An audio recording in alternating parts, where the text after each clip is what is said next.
Plant population 8,000 to 14,000, 8 से 14,000 तक पौधे फी एकड़, ये काफी हैं।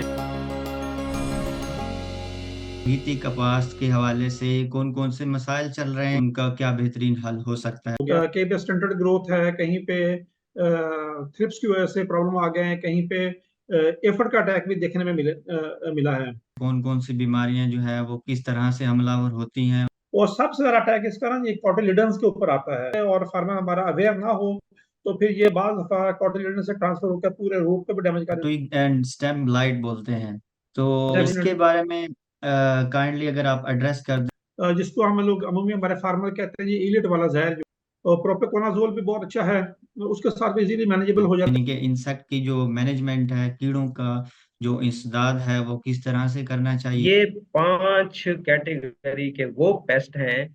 जब भी कॉटन के लीफ के ऊपर फीड करेंगे तो ये कॉटन की क्रॉप के अंदर वायरस को ट्रांसमिट कर। तो क्या हम इंसेक्टिसाइड और जो होती है फंजीसाइड, इन दोनों को मिलाकर स्प्रे कर सकते हैं? इंसेक्टिसाइड और फंजीसाइड दोनों इकट्ठे स्प्रे नहीं कर सकते।